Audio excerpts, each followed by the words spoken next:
At first, Soviet patrols moved without much skill or imagination. Like all convoys, they were reduced to the speed of the slowest member.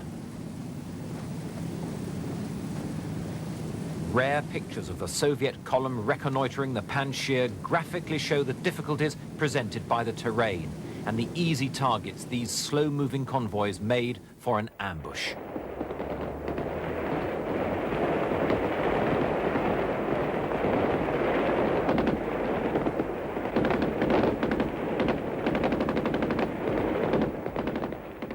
In time, Soviet infantry firepower was sharply increased by the introduction of the AGS-17 automatic grenade launcher.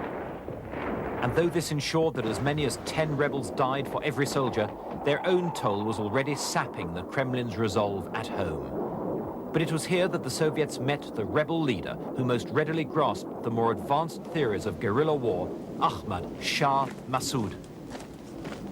Moving quickly from simple hit-and-run tactics, he organized mobile forces to counterattack Soviet assault forces and draw units into side valleys, diluting their effort.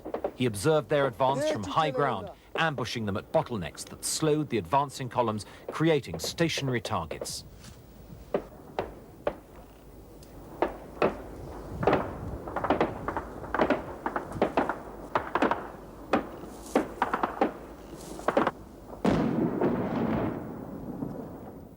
Ahmad Shah Massoud had quickly proved to be a popular and charismatic leader. Although he learned guerrilla war from books, he became an effective, shrewd strategist who was undefeated by the Soviets in 9 campaigns. He graduated from hit-and-run attacks to the capture of strategic government outposts outside his own area, starting with his assault on Peshgur in 1985.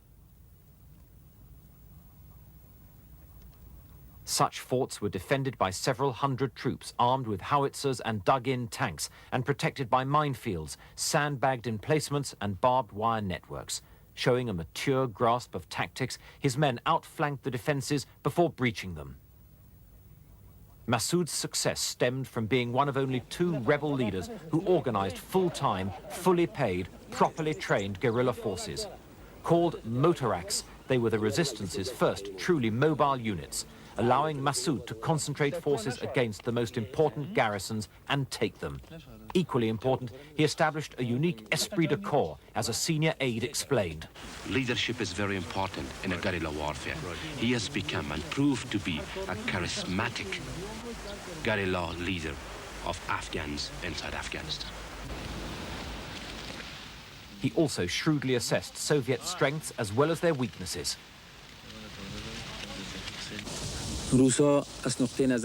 When they invaded Afghanistan, they came with very heavy weapons, which were wrong for this mountainous terrain.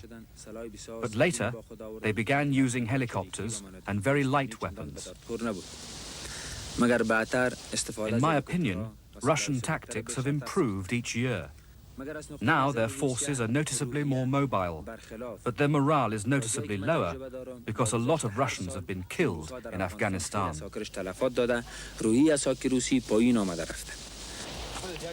The attack on Peshgur in his native Panjshir Valley established Massoud's new ability to take strongly held, fortified positions. Held by 500 men, it was thought proof against guerrilla attack, but Massoud had other ideas.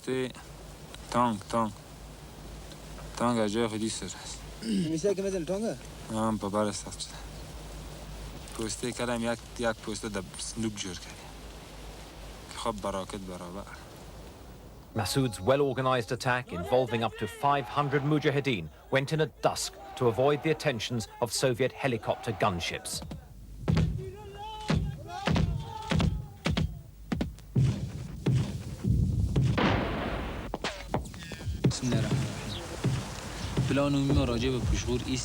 Our main plan for Peshgur is firstly to cut off the aerial and ground supply routes and then capture the 10 outposts surrounding the main base. Finally, we will pour heavy weapons fire onto the main base until it's been captured or destroyed.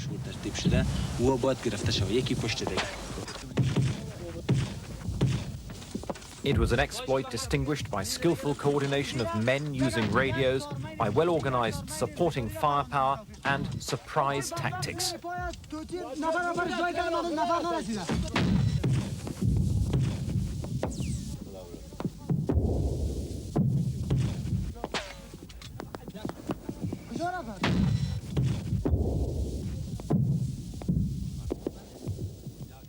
Despite careful planning, fighting went on into the night before the fort and all its outposts fell to the Mujahideen.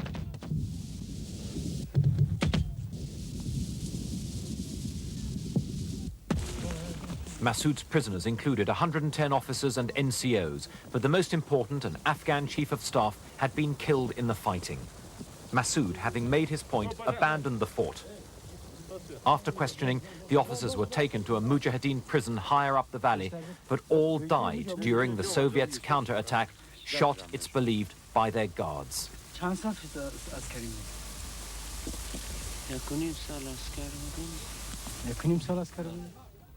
The American Stinger anti-aircraft missile, the weapon most credited with giving the Mujahideen an edge in the war.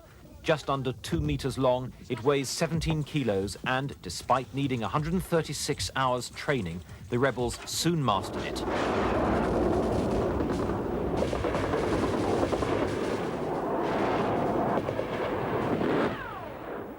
Its highly explosive warhead travels at twice the speed of sound and uses an infrared seeker to intercept its target at a maximum range of 6 kilometers. This one blew up without finding its target, and although the CIA who supplied it said it achieved a 70% kill rate, some, including Massoud, felt its impact exaggerated. But Soviet jets did have to fly higher and faster, making their bombing less effective, except when rebels assembled for rare mass attacks.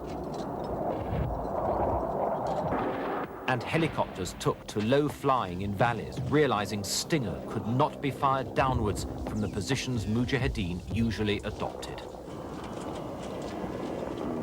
Increasing use was made of anti-missile flares.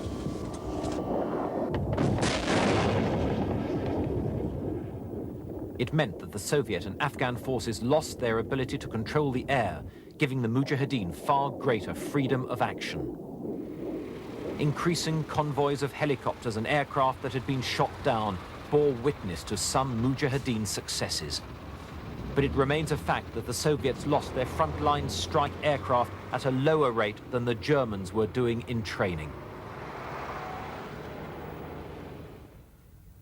South of Kabul, Soviet and Afghan forces mounted one of their biggest operations to break a guerrilla siege of Khost in Paktia province and smash their mountain strongholds at Zawar and elsewhere.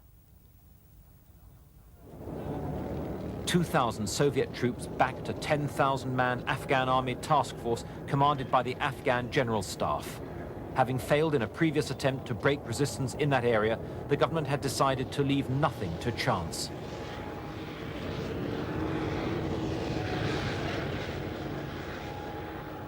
But the show of heavy armor and artillery obscured the fact that the Soviets were, by now, committed to withdrawal. The assault was backed by the Mi-24, regarded as the world's most formidable helicopter gunship, as symbolic of this war as the United States Hueys in Vietnam. Its operational costs, though, were 3 times higher. Soviet pilots exhibited similar bravado. If it wasn't dangerous, we wouldn't be doing it, he said.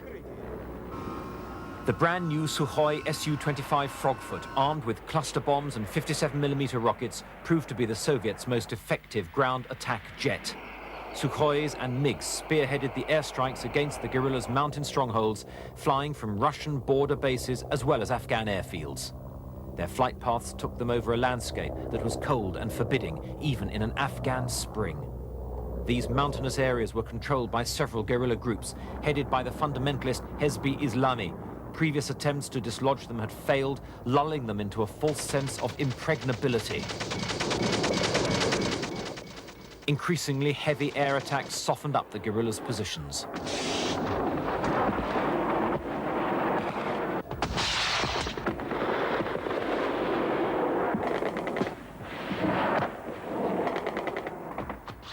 The rocket-propelled grenade was an optimistic anti-aircraft weapon. Flak narrowly misses a swooping Su-25.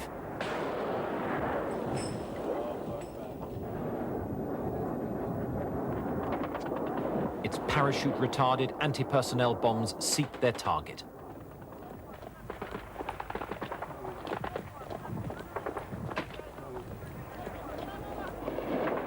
Flares were released to deflect the British blowpipe missiles that were in use.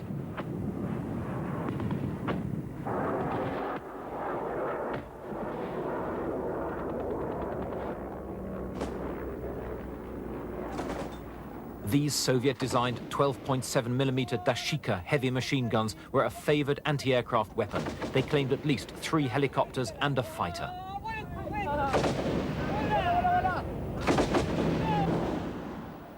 But Soviet helicopters had now acquired armor-plated protection, limiting the effectiveness of these weapons.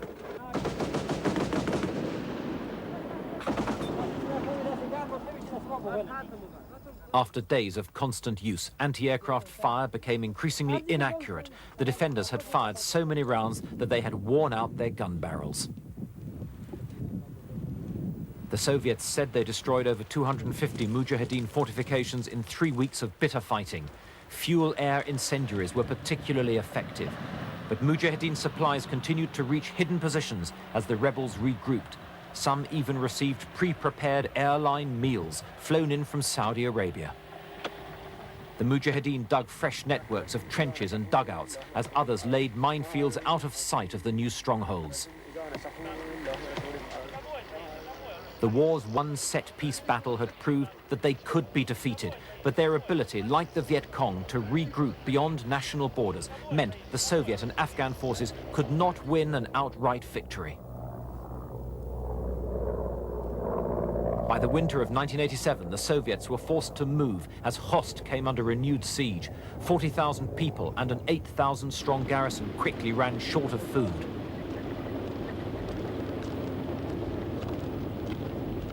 Minefields slowed the progress of Operation Magistral to 1 kilometer a day. 18,000 men were on the move, a strong combined arms force including paratroops, artillery and motorized riflemen backed by helicopter gunships. Once more, they were backed by some of the most effective airstrikes of the war.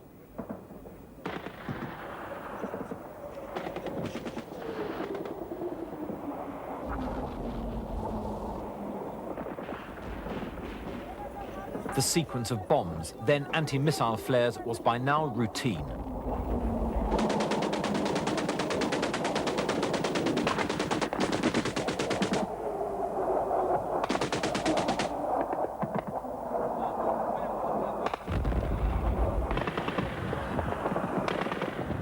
The airstrikes continued relentlessly for over a week.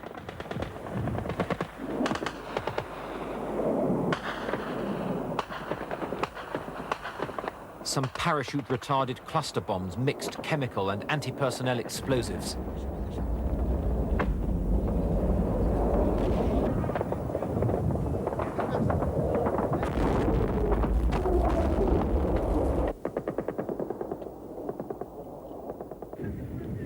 On land, too, enormous firepower was brought down by artillery and long-range missiles and rockets.